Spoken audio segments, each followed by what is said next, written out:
Hello and welcome everybody to episode 17 of the Casual Spikes podcast. I am your co-host Dakota, aka Crawdaddy23, here on YouTube. Joining me as always is the other co-host of the Casual Spikes podcast, Randy from Modern with Randy. How's it going, Randy? Not too bad, not too bad. Uh, Just living in a naughty world. you know, it, Still. it, it kind of still it kind of sucks, and we're definitely gonna be getting into it this episode, talking about kind of the formats in general. Because if you've seen any of my content, where I basically mainly focus on Pioneer and Modern, I don't really have any wanting or feeling of actually wanting to play these formats, which is probably the first time that's happened in quite a long time, and we've arguably had some pretty bad formats to say the least. Nah, man. Marvel has always been amazing. There's never been bad formats. That's not how that works. There was never a time that there's a Eldrazi Winter or a Hogak Summer or insert the other broken decks that have happened. It's just the fact that it was basically admitted on stream, where it's like, yeah, we're gonna make changes, but we're not gonna do it now because the players have to trust us, and it's like, we don't care. We just want But to. Dakota, if they don't stick to their arbitrary ban announcements that they made up a year ago, how will we trust them to do anything correctly? Because we definitely haven't changed the ban announcements multiple times over my career of playing Magic. They've always been the same. The president dictates it. You know what? We're trust me, we're gonna talk about it because I think that's, on top of just the fact that we kind of are getting a lot of the same from all the formats. We have Energy and Nadu continue to be really good slash dominate the Modern format, where it's like the two best things to be doing right now. You either play the Energy package or you play Nadu. Pioneer continues to be Yeah, dominated by I mean, Vamps and Amalia. Thanks, Randy. I know you're on a little bit of a delay. just a little. All the way across America. Yeah. Um, so we have Pioneer continue to be dominated by Vampires and Amalia, where the former is starting to break away from the latter, and both are basically in their own kind of realm when it comes to kind of that metagame. Randy, Yeah. I'm not strong enough to bear the burden of Watsy's mistakes. No one is. It's okay. They just keep making they want Simic to be so good. They just don't understand that it can't be broken. Yeah, there's actually a pretty good what's it satire video, comedy video, whatever, by Control for Days, about Nadu, where it's just like, Nadu's not bad, you're bad, and it was just like, what does Nadu not have in common, or what do these three cards have in common? And it's like Uro, Oko, and Nadu, and it's like, well, yeah, like Uro and Oko both gain 3 life. Nadu doesn't do that, so Nadu doesn't deserve to be banned because it doesn't even gain life. Like, you're just bad. It's like, what? I thought for a minute that the video was going to be serious, and I was actually starting to get a little mad. And I'm like, dude, there's no way. And then, like, the very first, like, point, I was just like, okay, this is a total joke. So I had to sit and watch the whole thing. It was pretty great. Go and check it out because it's pretty funny. That's awesome. I mean, we are just I think the biggest like slap in the face to probably every Magic player at this point is the fact that like they acknowledge that Nadi's a problem. They acknowledge that there's going to be changes coming up on the 26th, but we're not going to emergency ban Nadu because we have this system that we put in place like a year and a half ago that we have to keep. I think for I guess for those that may not know how the banned and restricted list is announced or how they come up with the dates, but typically it's like a month after a major set release that there is changes made to whatever format that they deem that needs changes, which is clearly none of them. Apparently, none of them need changes. They're totally fine. And it's perfectly fine. Look, Look, we're Vein Rippering on 3. We're Nadu combo killing maybe on 3, or we're gonna fizzle out. I'm not sure. I haven't figured out if that's what happens because it's not deterministic yet. And we're griefing on turn 1 in Legacy and then reanimating it back. I don't see the problem here. You know, it's This is all healthy metagames. it's funny talking about Nadu, like where there is just some setups where it's like it's not deterministic. You can theoretically fizzle even if the percentage is very small, and it reminds me a lot of the like second Sunrise combo deck from like back in I think it was 2013, where Yeah. you had to sit there and watch your opponent combo because it had a non-zero chance of just like fizzling and killing you, and you didn't have enough cards to like loop Pyrite Spellbomb to kill your opponent. Like it's just stupid that that deck existed, and I think that's kind of why it got banned, other than the fact they could win the game on turn 2 Well, sometimes. the whole problem with that too is like it's the problem with Second Sunrise is like that the mistake you made 16 sunrises ago is what costs you the game, but you're not going to know it until you get to the end point of the game. And by that I mean 16 more sunrises from now. And that was the problem with like you said, it's like a non-deterministic. We're like, hey, if my opponent accidentally messes up, I'm not going to win. And that's the same problem we have, like you said, with Nadu, where it's just this BS of like, well, technically they could just hit, creature, spell, like, the next 5 times.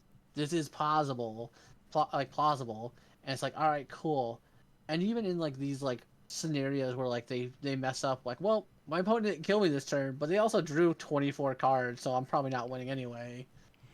But Yep. I didn't die this turn. Yay. Yeah, it's just like, oh, cool.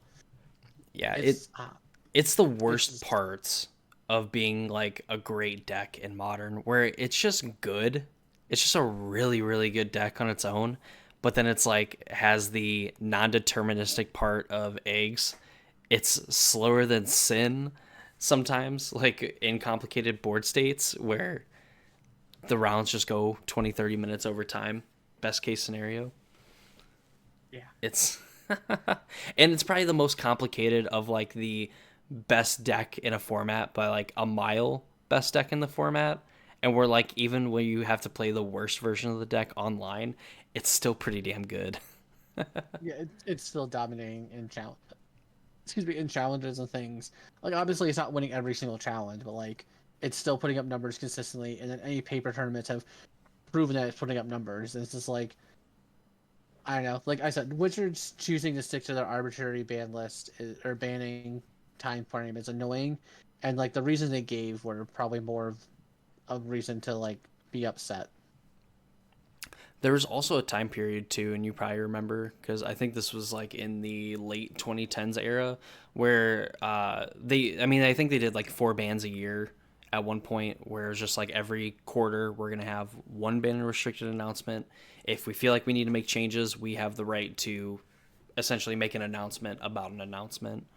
And then they Yeah. changed it to we like everyone will get a week notice. Like we'll announce on Monday, like, hey, there's a ban restricted announcement 1 week from today, and then they go ahead and give their announcement. And that's they changed from that to this new schedule where it's a month after a set release to I guess get more bannings or at least more evaluations more often rather than just things being egregious that then have to be addressed. Yeah, but the problem is like they control the game, right? This isn't like something that's controlled by like the government. Like the U.S. government doesn't control Magic, and then they're the ones like, oh well, we have all the bureaucracy we have to go through. It's just like you can tell when something's wrong. Like it's not, it doesn't take a rocket scientist to see this. It's not like we're doing some kind of crazy calculation. Go, well, is Nadu actually bad for the format? Is Sword and Vein Ripper taking over Pioneer? Are these bad interactions and not what we want to have for the format? Do we not want 30% of the meta to be one deck? Like, it's all just and like you can quite literally pull people who just now getting into like competitive Magic, and they can like look at the numbers and go, that doesn't seem right. Like, it doesn't take a veteran Magic player or someone who's been in the game for years and years and years to look at something and go, oh, you know what? Now that I see this because of all the years I played and all the experience I have, I notice that this isn't right. you could definitely just pull someone who just got into Magic almost and go, "Hey, do these numbers look correct for like a metagame? Is this something you would like to go to a tournament and see like this variation of percentages thrown at you? Really, you think it looks bad? That's crazy. So does everybody else." Yeah, I think especially like when I started playing Magic more competitively, I definitely, especially when I was like deep in it. I mean, deep in it. I think there was times where people were like, "Oh, we need to ban something from this card," and like that was actually just like this is just a very good consistent deck. I don't know what you ban out of it, but I think it's just kind of a skill issue, if you will. But I think here lately with power creep, like the intentional kind of just like pushing the envelope of what cards are capable of doing that are still powerful, but not absolutely busted, which we basically get one every MH3 set. And, I think nowadays it's more valid where people are like, yeah, this probably isn't that good. We should ban it. And I think most of the time they are correct. Where before I would have said, like, quit bitching. Like, it is what it is. Like, deal with it. Yeah, but like we've also had like there's been problems where like people like Jund is the best deck in the format sometimes, and like Jund needs to be banned. I'm like, you need to sit down. Like you're too lost in the sauce there, kid. But like it's not the problem. Like we keep having this issue where Wizards wants to promote combo decks but also not at the same time, and then they just end up making something broken and like, it's fine. And it's like, cool, it's not. I'm glad we said it's not, but maybe stop doing this. Maybe stop trying to make Cynic good. Just let it die. Let those two colors die. It's fine. The interesting thing of like a lot of them too, because Nadu draws a lot of comparisons from the the Eldrazi decks back in like 2016, I believe, around like Oath of the Yep. Gatewatch era, and then from like Hogak, I believe that's like 20. I think that's like 2019, probably around that time, 2019. Um, I mean, Eldrazi won its Pro Tour, and then Hogak like flopped at its own. Basically like the decks cannibalized each other, and then we had like a semi-normal top eight. But it really wasn't that long after that both decks saw a banning because they were just ended up being like pretty good. They just weren't healthy for the format. I don't even know how far removed from the MH3 Pro Tour, and we've all but acknowledged that like Nadu is a problem, but we're not going to do anything about it. Is just kind of like a weird thing to like set people up for. You're all about not ruining the RCQ season in the middle of it and banning things. So you're gonna go back on your own rule of like potentially banning a card in the middle of RCQ season that is played in and is the reason why one of the best decks is the best deck in the format. It just doesn't make any sense. Yeah. We are almost 2 months removed now from the Pro Tour, basically, and it's just yeah, like the whole problem is like the whole Magic community acknowledge it, and we've even seen it on like when you go to the Magic Online, when you go to Magic Online, and like you only really see Nadu in the major tournaments because that's where like you're trying to win money, chest, whatever you want to call it. You're trying to win like actual prizes, right? Like being in a league isn't winning. Like U5 owning a league, yes, that's cool. You get you get your entry back, you get chests, you get stuff. You get to continue keep playing for free essentially. you know but like you're not gonna grind out Nadu in the leagues because that's not fun to do. Like basically everyone's agreed that like you only play Nadu in the challenges, or you only play Nadu at like these big events because you want to win. And like everyone acknowledges that this deck needs to be banned. This deck should have been banned already. Nadu should have already been out of the format. But here we are because Wizards is keeping to their strategy of like, well, we want the ban announcements to be at this time, and like that's great. But you yourselves have all but acknowledged that that card's getting banned. Just get away with it. Like rip the band-aid off. No one's gonna be like, what, my Nadu deck? It's banned. That's crazy. I never saw this coming. Yeah, I mean, all the data's there, whether it's like actually playing the game, where like win rates and usage, play rate, whatever it may be. A lot of the best players in the world just being like, this is like the best deck to be playing. So like, as long as it's legal, I'm going to play this deck because it is just better than anything else going on in the format, and then all the like logistics of like a tournament as well, running over time, meaning that your store, if you're running at a store, is going to be open longer. Your tournament hall, you're going to have for longer, or you're going to have to like speed things up and like kick people out, something like that. So I mean, it's just all around it's bad. It's a feel bad experience. It's cool watching it do its thing once because of like the hilarity of the situation, but sitting and watching it for 6, 7, 8 rounds is not enjoyable. It is not fun. No, no, it's not. And I think that like everyone knows this X getting banned. I'm just kind of annoyed with what Wizards has said and what they basically did in the sense of like they acknowledge it, but they're not going to do anything until the 26th. And it's like, all right, cool. I'm glad you acknowledge this, but like acknowledging it and actually doing something is a wildly different. So I'm Yeah, looking forward to the 26 and Pioneer, or not Pioneer, but Modern being back to a real format again, at least when it comes to like tournament play.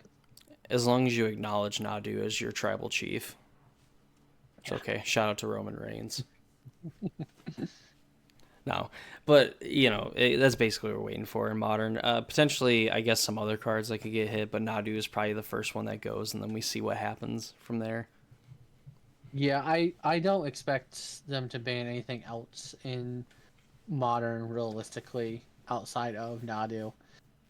Nothing else has really been oppressive. Like, I think that Bordeaux's aggro will not be as good moving forward after the Nadu ban. I think it really preys on Nadu very well with its main deck Blood Moons and things. And I think that once Nadu gets banned, excuse me, and more people are like not forced to focus on Boros, but forced to acknowledge Boros aggro as like the best deck in the format, I think we could see it definitely start getting hit easier where we have decks that aren't like really respecting Blood Moon or anything like that. And then once you go to respecting Blood Moon, Boros aggro loses its edge there from the Blood Moon surprise, quote unquote surprise.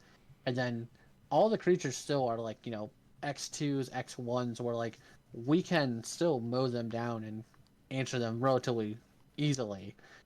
It's not like a lot of the threats are not staying threats, so there's, good 2-for-1 cards, but like any low to the ground like board wipes just like wipe this deck out. Like we've seen Pyroclasm get picked up in some decks where like Pyroclasm just board wipes Boros. Like full stop. There's like, all right, turn two, I have like 4 or 5 creatures in play. That's cool. My turn two is Pyroclasm. It's Game over. great that you have all those things out. They're all dead. Yeah, I think Boros Energy, or at least like a variant of it, will be pretty good, like post ban. And the only reason why I say that is because I think you're right. I think a lot of the draw to play the Boros Energy deck is the fact that its mana base is very straightforward, and Blood Moon just sometimes wins you the game. Whether it gives you an extra 6, 7 turns ahead of your opponent, I think if you only had like 2 or 3 turns, chances are you could probably run away with the game. That they would need a very few subset of things to actually beat you at that point. I think if Blood Moon gets worse, I could see the Boros versions being more of the Mardu builds because if you're not playing Blood Moon, you can kind of afford to play a few more non-basics. You also just get a super grindy addition to the deck in Chthonian Nightmare, and Mhm. you have like a pseudo win condition to like just loop Bowmasters and like ping your opponent and make a big token, or even just get back some of your more annoying creatures and maybe play a little bit more toolboxy. But we've seen the Mardu energy decks putting up results as well alongside the Boros decks, and I think if there isn't a draw to playing like Blood Moon, or the need of playing like the lean mana base, then why not just play black and play one of the best black enchantments in the format. Oh yeah, I definitely see Boros becoming more Mardu after Nadu gets banned, for sure. Just based off of like it becomes more grindy, it becomes a lot better, I think, as a whole. But I do think that like these decks are very easy, like not easy to beat, but they are easy to beat in the sense of like they aren't doing anything busted, right? Like the biggest thing of Boros is being able to go turn 2 Blood Moon while also putting a threat on board with the Raptor. Like you go turn 1 land, turn 2 play your the energy land. I can't remember what it's called now, and then Ether go Hub. into the Ether Hub. Yeah, play Ether Hub. Go into Raptor. Hit hit Blood Moon on 2. to play, and playing that, and like so many decks just don't have their basics out yet, and that's the biggest draw. I think that Boros steals a lot of their games by just being able to play a turn 2 Blood Moon. On top of that too, like I think really it's like having the turn one, the Soul Sister, Guide of Souls Hmm. on turn one. Yeah, I mean, another way that you could like cast Blood Moon or Fable like on turn two. But I think that also just giving the deck a dimension where like this allows us to be super aggressive, because normally when you draw multiple like Soul Sister effects, like who cares? Like, okay, now you're getting 2 life instead of 1. Well, the fact that you get the energy, and then the energy converts into counters plus evasion on a lot of your yeah, creatures, just means that like drawing multiples of these are great, because now when you attack you get 2 3 triggers. Guess what? I have 6 energy. Okay, I'm gonna put 4 power on the board, and they're gonna be flying, and like I'm just gonna continue to chip and beat you down until the game is over. Oh, I also have Blood Moon as well, so now you can't really cast your spells either. oh for sure. Like the Soul System, like it's a combination of like all these things that Yeah. makes Boros so good. But I do think that once we get past the Nadu, like Nadu gets banned, I think that once we get to where decks are like, okay, well, I just know I need to like I'm playing against Boros. I need to actively have a good game plan against Blood Moon type thing, and then we're gonna see this deck kind of switch over then to Mardu, where Blood Moon no longer is the cheese win factor, and we have Mardu now that's just like, all right, well, I don't need to cheese you out. I'm just gonna grind you out because I'm going to play Bowmasters. I'm gonna play Nightmare. I'm gonna sacrifice my token. I'm gonna get something back. I'm gonna sacrifice Bowmaster. I'm gonna get something back. I'm gonna sacrifice another random thing, get Bowmaster back, get 2 bodies back, and just can keep doing this loop of I'm gonna get like cycle through 3 or 4 or 5 creatures at a time and continuously ping you with Bowmasters or do just the other dumb things essentially to where like, yeah, your removal exists, but when I'm rebuying all my creatures, it doesn't matter. Yeah. Um. Oh shoot, I had something in my train of thought here. There was something working in this noodle here about the Boros decks. Of course, I forgot it. That's what happens when you don't sleep for like 24 plus hours, and I willingly do it. Don't do third shift, kids. Don't do third shift. Yeah, if you can avoid third shift, do it, because like I can't keep track of my days a lot of the time too. If it wasn't for the fact that I had things that just happen on, like I have markers set in my brain for like when I know that it's like Wednesday, Thursday, or Friday, I probably would just forget what day it is. I would think that I'd have to go to work right now or start getting ready for work. It's rough out there, kids. But yeah, like the energy decks. Oh, that's what it was. Like we had Modern Horizons 2 come out. We had like Rakdos was essentially like MH2 mid range, and now we have Boros is MH3 mid range, Yeah. because like most of the cards are just. I even think that like I'm pretty sure the Rakdos mid range decks from like MH2 when they started also played like Blood Moon or like Magus of the Moon too. So I mean, They did. They were trying to cheese people out. Well, 'cause they were cheesing out though with Ragavan. They go turn mm, one Ragavan, turn two attack with Ragavan, play Blood Moon, and you're just like, hmm. yep. All right, go to game two.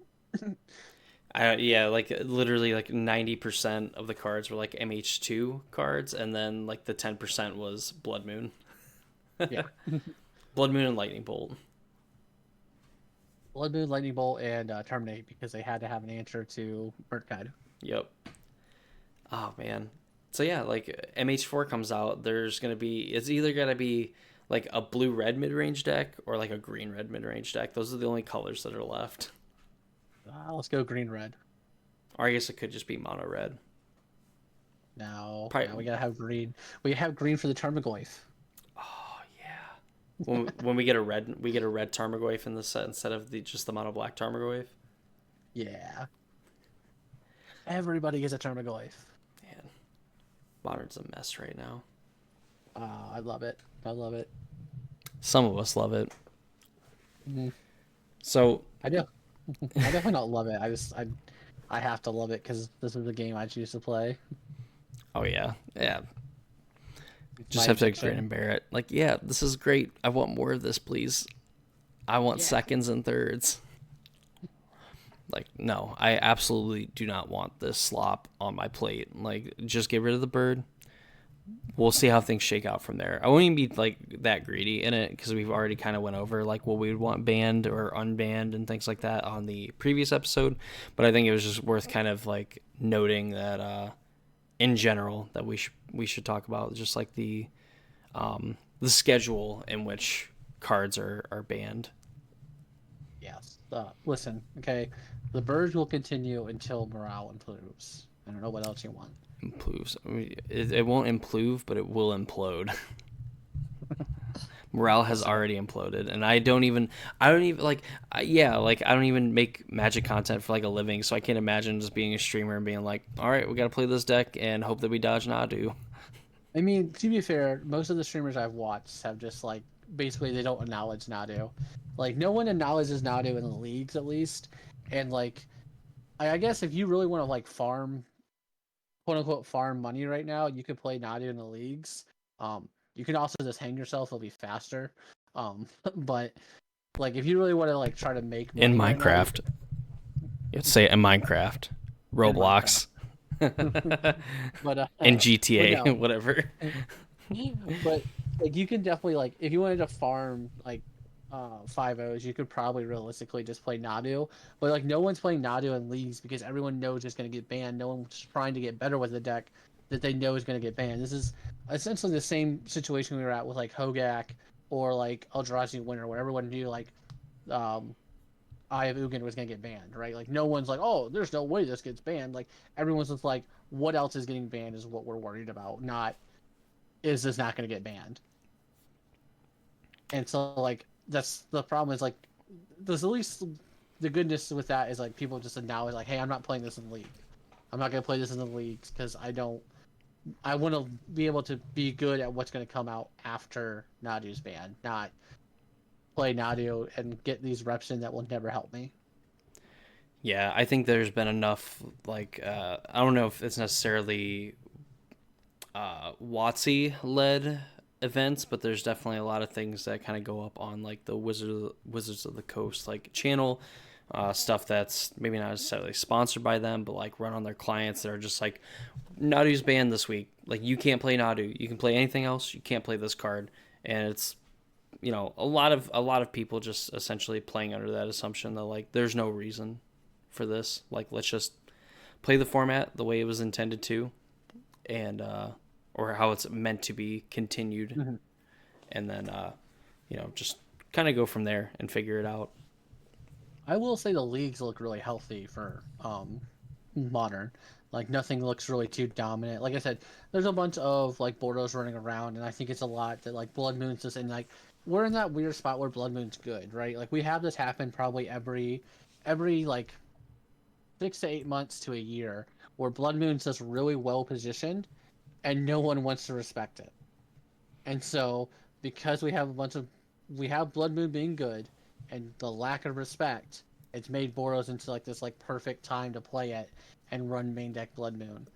Like for sure if you just play a deck that like has a decent matchup to where like you can get basics a lot or you can fetch out basics a lot, like I have to imagine that your Boros matchup has improved significantly. Like just being not weak to Blood Moon is infinitely better on your radar than playing the greedy mana bases. He says playing Jeskai Energy. You just have to be willing to respect it. And I, for one, as being a Death Shadow player formerly and a Yawgmoth player, you never respect the Blood Moon. Just constant disrespect. Listen, all I know is I'm always gonna have blue card plus force negation, so I don't need to respect it. That's true. You just have to make sure you have a way of answering the Blood Moon. And my way of answering the Blood Moon is my opponent's never gonna have it. Never gonna have it. Exactly. And if they But do, well, they got lucky and they probably cheated anyway. So I'm calling a judge. the shuffler's broken. I don't know what to tell you. The real life shufflers busted. I cut their deck and everything, and they drew all four Blood Moon. How does that happen? Uh, I tell you what, more layers than an onion from Shrek. But no, I think modern is going to be healthy once we have the ban on the 26th, and we get everything back to where it should be. So I'm interested to see what happens there. I think Wizards is dumb for sticking to their guns. In this instance, I understand the idea of wanting to have stability and people understanding what's going to happen. But when you have the entire community basically agreeing that Nadu needs to be banned and is going to get banned, it seems dumb to prolong it any longer than you need to, especially now that we're in RCQ season 4 or 4 modern. Like, just seems like a bad take on what they're trying to do, and we'll see if it pays off for them. People will probably still keep buying the product. The game's not going to die, so it's going to end up working out for them. Randy, of course they're gonna stick to their guns. We live in America.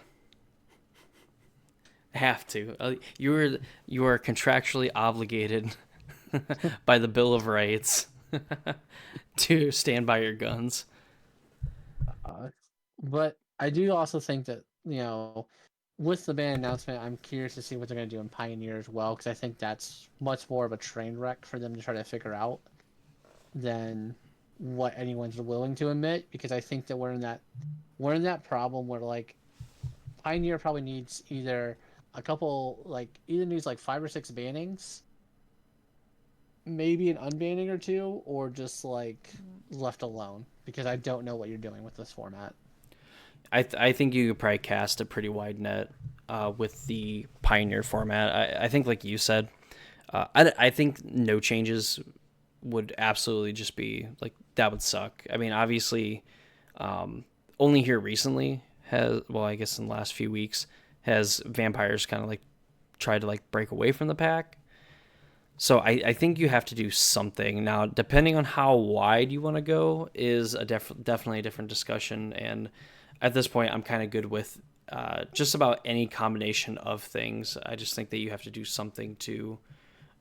I think mid range decks are hard to evaluate bannings for because I don't think you can have any deck that has 30%. But when it's a mid range deck that's like 30%, it's like, all right, well, what do we hit? Because we're just going to be hitting the most efficient card of whatever the heck it does. And I think with Rakdos Vampires being so good, and now Rakdos Midrange adopting the Sorin Vein Ripper package, and soon every black deck adopting the Sorin Vein Ripper package, you probably just get rid of Sorin and call it a day at the very minimum, the bare minimum. Yeah, I mean, I think this is the main problem we're having is, like, I think that I think that Pioneer's problem has a multitude of problems, right? So I think the foremost problem being is that they've let the best removal they've consistently printed the best removal in black.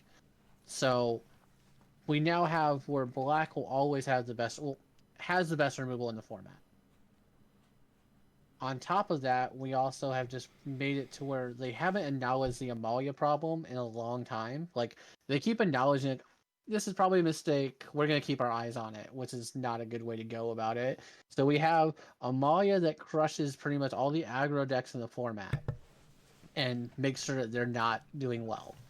Because as someone who played, um, Boros Boros Convoke. Convoke, and when I saw Amalia get printed and then I played against it a couple times, it's like, all right, there's no reason to play against this. Like, there's no reason to play Boros Convoke anymore.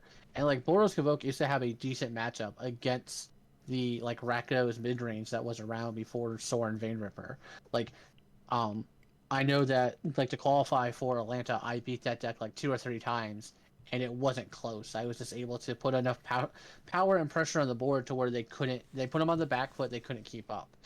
And well, now we don't have any aggro decks putting Sorin Vein Ripper on any kind of back foot at all, because Amalia makes sure that they're not going to pop up. And then we have, I would say, a 55-45% where Rakdos is against Amalia, because it's a lot more of figuring out when you can go for it. Because, like, Rakdos can't just tap out and go turn 3 Sorin Vein Ripper against Amalia, because Amalia's like, cool, man.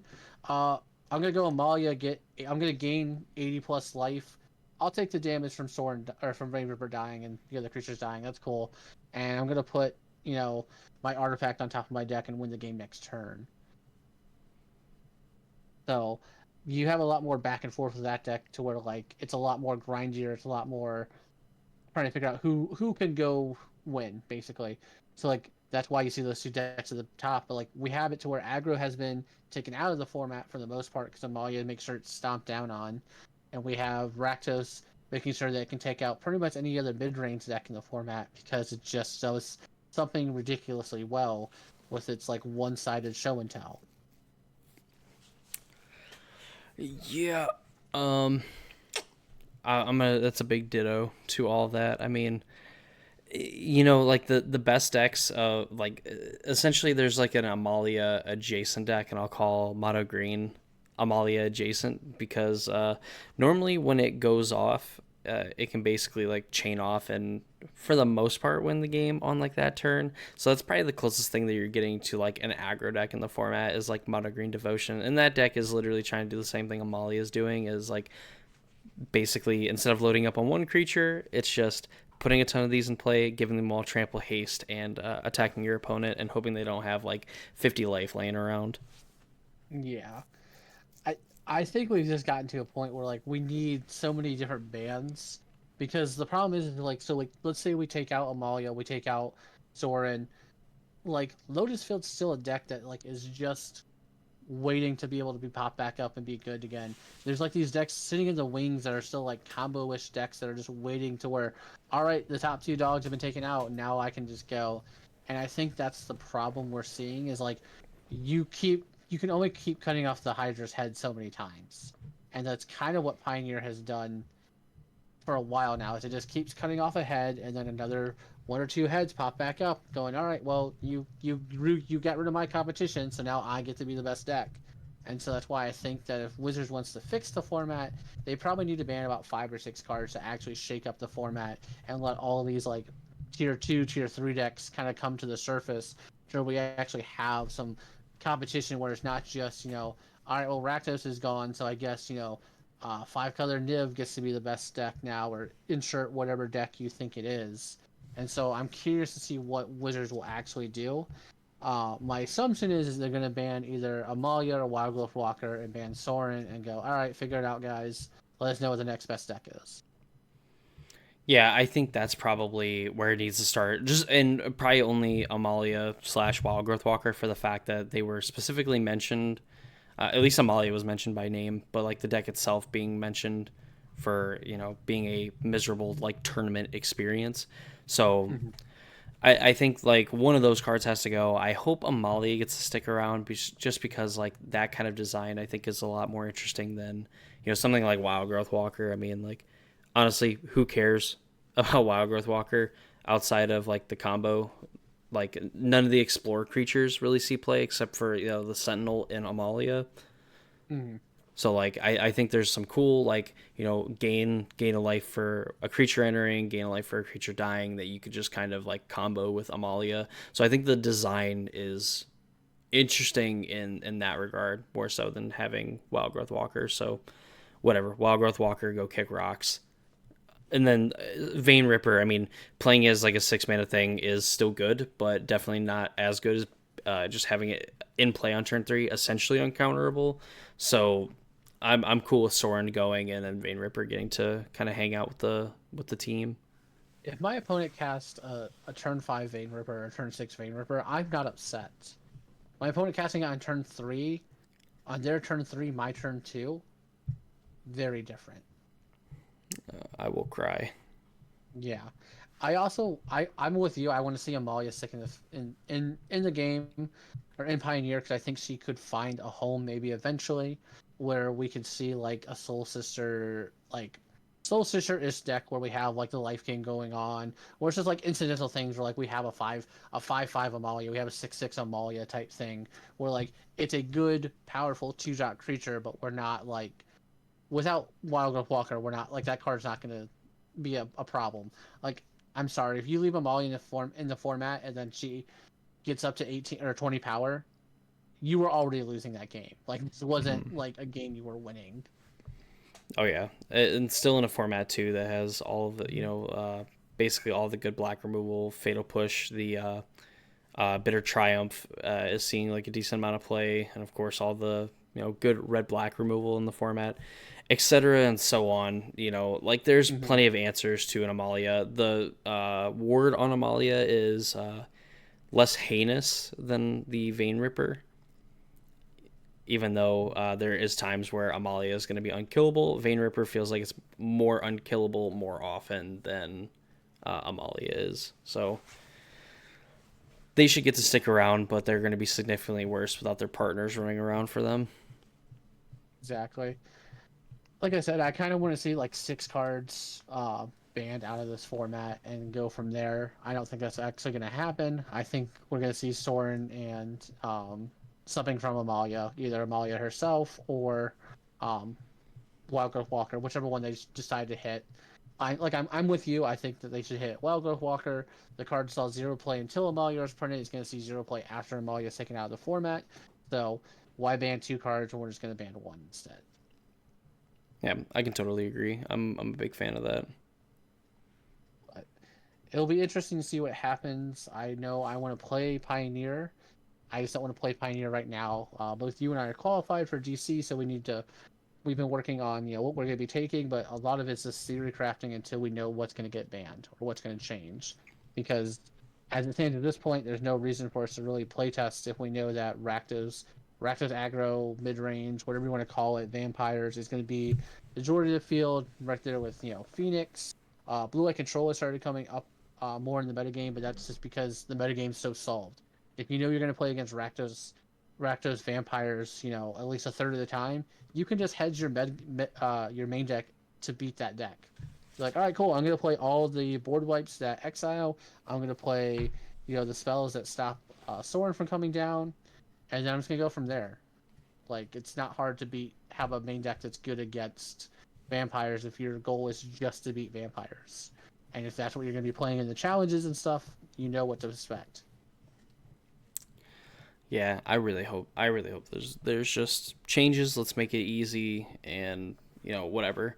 Maybe you don't have to sell the whole farm on the format.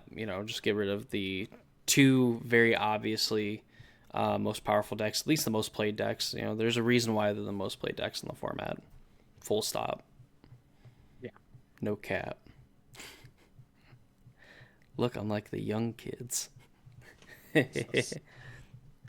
But no, I really Magic's in this weird holding pattern where everyone's just kind of waiting for the ban on the 26th, which means maybe we should have more frequent ban announcements. Because there's nothing wrong if we have even if you wanted to be like let's say something crazy where we have a ban announcement every week of the year. If you want to be like take this to the extreme, it's like I would still rather have that than have to be in this waiting room of, well, I'm waiting for cards to get banned so I know what the format's going to be.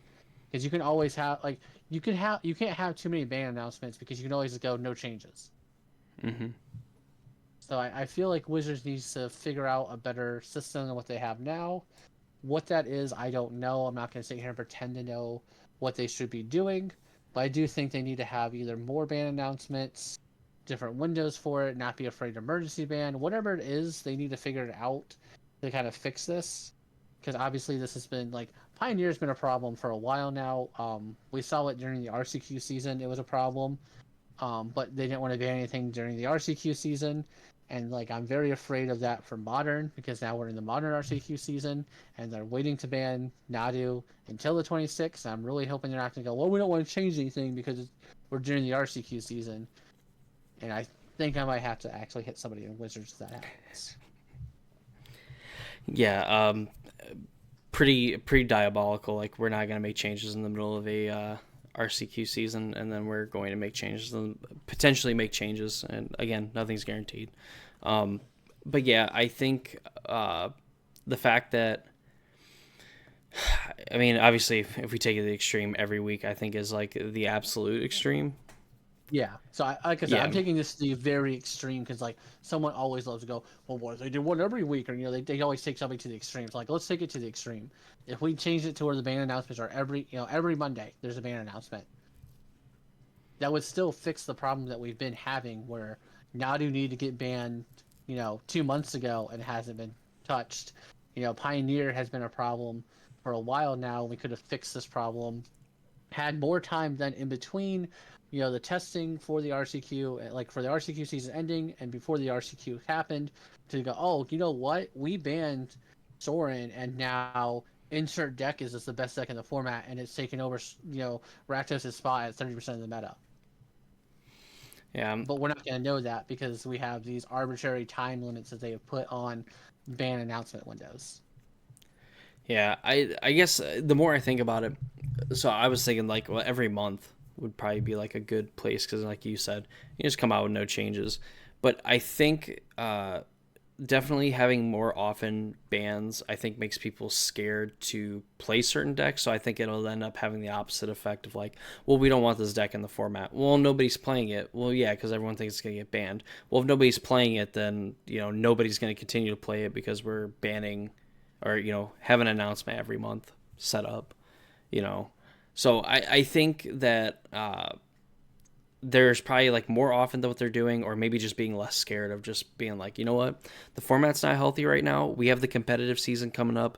It's going to be bad for stores, especially if owners are already saying like, hey, like the fact that this is a thing right now means that people aren't coming to my store because they refuse to play in this meta, is only hurtful to them. So I think that they just need to kind of be willing to say, you know what, the format sucks. We are going to make changes. So like, let's just make the changes now rather than waiting. Cause I think it's worse. Like, I don't think you want more, bannings scheduled more often. I think you want probably the schedule that they have, and then just be willing to say like, you know what, the format is pretty toxic. We've given it time to try to adjust. It hasn't. Let's go with it and ban something. I mean, I'm fine with that too. I just need Wizards to have a spine. Yeah. The problem is like they know this was a problem since the Pro Tour. You had Frank Carson write an entire article, the guy who doesn't want things banned and thinks that meta should change, about why it needs to be banned. Like they've had this data for over 2 months or for 2 months now, Mm. and they're still want to stick to this ban. Like my whole problem is like their ban schedule is arbitrary because it's been changed before multiple times since I started playing Magic. So it's not like this is something that was set in stone when Richard Garfield made the game. That's my problem there. My problem too is their argument for saying that we want to stick to our schedule because we don't want to surprise people with bans when the entire community has said that this card needs to be banned. You're not surprising anyone. You're surprising the people that live under a rock. Well, and like the 3 or 4 people in my comment section saying that Nadu is just a really good combo deck. Turns out. Yeah. The other problem too is like their argument like we don't want to ruin anyone's testing. No one's testing to beat Nadu. Like people know the cards are good against Nadu and they have a game plan against Nadu. It doesn't work because the deck still puts up numbers. That's the problem. It's not like people like, oh, we have no idea how to beat this. It's crazy. How do you attack the deck? No one thinks that. No one's like, oh, I have no idea. We know the cards that are good against it. We have people playing 4 of them in their sideboards. We have some people who main deck them when they go into real life RCQs. I've heard people talk about how like, yeah, I'm just gonna main deck the Mentor because it's good against Nadu. So it's not like people aren't like metagaming, and to sit there and go, well, we don't want to hurt people's testing. You're not hurting people's testing. People want to get to the next step of Modern, which they know is a post Nadu world. You're delaying it further. For essentially like no value except for we're just gonna stick to the schedule. Yeah, it's no value. You're not increasing people's confidence in you. You're making people more nervous that you guys are too afraid to ban broken cards. Just ask the Legacy community. Yeah. But they've been on fire for the last like few ban lists. It's fine, man. No one plays Legacy. It's okay. Pay no attention to the fact that there's like a real community of that in there, but but it's just my problem. They're keeping a schedule that has changed over the years. This isn't even like it's all around just bad, and like their reasoning for keeping it is even worse. I think it's more of a slap to the face to the community of like, we don't want to hurt people's testing. What testing? People are waiting for you to ban this card. Yeah, I think we've been kind of put into a rough spot where I guess I can understand if there was like maybe some ambiguity. Like we're gonna wait, we're gonna see how things kind of shake out and everything, and I just don't think that this is the right time for it. I think that you should have just done it. You follow your own rule of not banning something in the middle of a qualifier season, and then you just kind of move on. And the players, for the most part, are going to be pretty happy about it. You're going to have a few people that are like, no, it shouldn't have been, or whatever. Like, more people are going to be happy about it than not. Yeah, you're looking at the collective good here, and it's easy to go and ban it when you have, you had the pro players who played it who said it needed to be banned. You have people who have played it since then who weren't in the pro tour, who are streamers or people who are of, X amount of value to the community who go, yeah, I played this and it's broken. You have players who are, even half-assing it and they're taking down 5-0s without a challenge or without a problem, or getting into the top 8 of challenges without really trying. It's a problem. We know it was a problem. You should have ripped off the band-aid earlier. Just said, hey, we're coming up on the RCQ season. We have a ban announcement coming on the 26th, but we want to keep to our word about not banning cards during that season. We're just gonna go ahead and ban Nadu now, so no one's building the deck or thinking it's not gonna get banned, and then just be done with it. Yeah, you might have had maybe 50 or 60 people who are hurt because, oh, I really wanted to play that for this season. I like that deck, or I like combo decks like that, or insert whatever their reasoning argument was or what isn't. And then you're gonna have the rest of the people playing the RCQ season going, thank God I don't have to play against that deck. Look, the people that were looking forward to playing Nadu for a whole season can go sit on a Rice Krispie treat because, like, that would not it would not be fun. Like we talked about like potentially building this deck so I can like play it for one tournament because I just like I want to experience it. Just but like I also don't want to learn like the 16 different layers of trying to play the deck optimally either. Mind you, viewers, just so you know, we need about 8 cards for the deck, being the 4 Nadus and the 4 Sudokos, Shokos, Shuko, yeah. Shuko.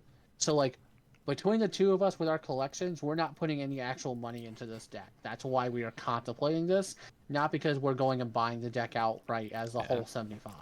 Yeah, with I would say if Nadu somehow dodges it and it still continues to exist in the format, you'll probably be a little bit late, but I would say that's like almost guaranteed. So I would not go out and buy the whole deck if you're missing the whole deck.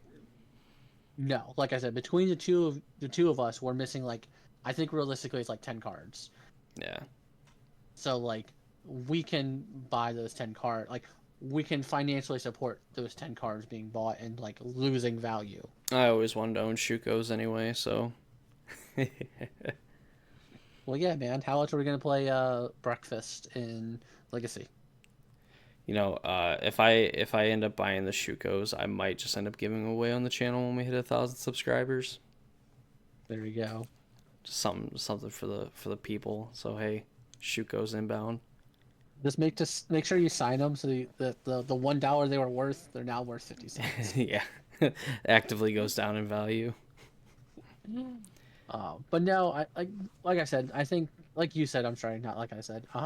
I do think we're in this weird waiting room of just when does it we're waiting for the band announcement so we know what's going on with the two formats. Legacy will hopefully get thrown a bone and not be a dumpster fire. Standard looks healthy from what I've heard. I haven't played any of it, but I haven't heard anyone complaining about Standard, so that's good. I've actually seen people on X, formerly known as Twitter. Don't sue me, Elon. Uh, I've seen people talking about how it's kind of a bummer that Standard, just had rotation. It's in a pretty good spot, and Standard has been pretty good for a while, and that essentially it's not going to. Well, for one, that Bloomberg is not going to get a pro tour or anything like that, where it's going to be the featured set because people absolutely love the limited format, but that Standard's also in a pretty good place, and there's not going to be essentially a way to showcase like this newly rotated Standard format that they're going to have to wait, I believe, until the World Championship, which I think is going to be the Duskborn or whatever. Duskmorn? Morn. Yeah, yeah, something like that. So, kind of unfortunate. It is what it is. As it is, it is. Yeah. I'm just hoping Standard's still in a healthy spot when we come back to it as an RCQ season. Which should be the next season after Modern. Yeah, it should be this next one after Modern, unless for some reason they go back to Pioneer or something stupid. Can't eye roll big enough for that decision. Yeah, I can't see them doing it because they want to have people have a reason to play Paper Standard, which they essentially decentralized once they made Arena. But we'll see. I think that they should just have Standard be like a default where it's like, yeah, like you can have the seasons, but basically leave it up to the stores of like what they want to run. And it's like, yeah, some stores just want to play Modern, like they can only play Modern. Some want to play Pioneer, they play Pioneer. Yeah, but this is their whole purpose of like making sure people are keeping up with the formats. It's their reason to drive interaction with the formats. Yeah. Well, I mean, that's like I would also just be totally fine if like Standard was like a thing that like stores could just run, where it's like, yeah, like if it's this season, you have to run at least one event. If you get like multiple RCQs, you have to run at least one event that is the format of the season. After that, like who cares? Like hands off. Like I think that it's like a way for players to get in the door, and I think that you should just allow them to play the popular format if they want to play it, and not really restrict them on the format. But I could also see why they've done it just for consistency's sake over, playing Modern and qualifying for a Pioneer Pro Tour playing Modern, or a standard format or a standard Pro Tour playing Modern. Yeah, I think it's more just for consistency stakes, and it makes people have to care about the other formats, right? It's a lot of it too is just to make sure people have like you have to know the format you're playing theoretically. Yeah. Oh, all right, Randy. Do you have anything else you wanna add to this lovely this lovely bitch fest? No, just we're in purgatory, we're waiting. That's all it is. Yeah. Here's hoping that there's some kind of changes. I mean, at this point, whether like organically from like the format or with the ban announcement, that we get something exciting. Yes. Well, alrighty. Hey, we made it. Episode 17 in the books. Isn't that awesome? It is. Yeah, like look at that. We're rolling. That's kind of like what Limp Bizkit said. Rolling, rolling. No, I'm kidding. I tell you what, it's definitely gonna be one of those days where I don't want to wake up.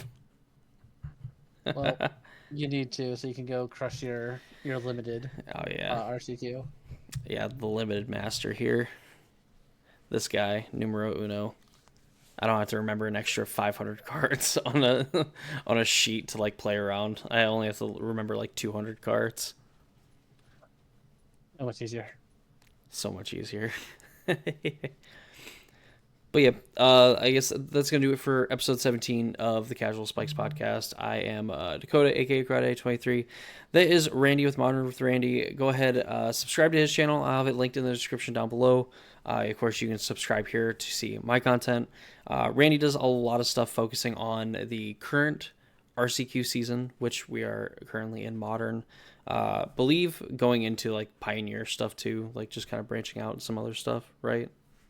Yeah, so I mostly focus on whatever the RCQ season is. When we get closer to the RC, I'll probably go back to talking about some Pioneer, especially once the ban. I basically haven't talked about Pioneer until the bans happen. I did kind of go over like what I think will happen with Bloomborough and what cards we'll see like make their way into the Pioneer format. Um, if you want to check out that kind of video and such, but like mostly I just pay attention to whatever the RCQ season is, and I'll go back to what we're going to for like the RCs as well, because obviously, when Modern's going on for this RCQ season, we will still have the Pioneer RC that will happen. So obviously, I'm going to keep track of what's going on with both, what's happening, what's changing, all those kind of fun things, what kind of decks are popping up, kind of going over them, explaining them to the best I can. Yeah, I'm probably gonna have to get into standard once we get closer to the standard RCQ season. Yeah, Give me a reason to I'll care about it. yeah, I'll definitely care more about standard, and I will be playing standard on MTGO like God intended. No, I'm gonna play with the new shiny toy. That's fine. You can play with the new shiny toy. I'm gonna play with the toy that I don't have to invest millions of dollars in to have a collection.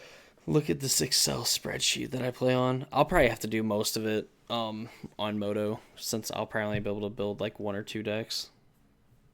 Yeah, But it is what but it is. unfortunately. Alrighty, that's gonna do it for this episode. Subscribe to Randy's channel. Link is in the description down below. Go ahead and subscribe here for my channel if you want to see more Modern and Pioneer content from the both of us, or just more content in general. Of course, like the videos, comment down below what you want us to talk about. If you have any questions to ask, because I keep asking and nobody does. So do it. We'll answer questions the best we can. We will. If you don't, I'm going to send at least 50 copies of Nadu to your front door. So do with that with what you will. But yeah, that's going to do it for us. Hope you all enjoyed the video. Again, leave a like, comment down below, what you thought of the episode, what we can do to improve, questions, anything like that. And we will hopefully see you all next week, hopefully, if late stage capitalism doesn't absolutely own me. So... But yep, that'll do it. We'll see you all later, and hopefully we'll see you all soon for episode 18.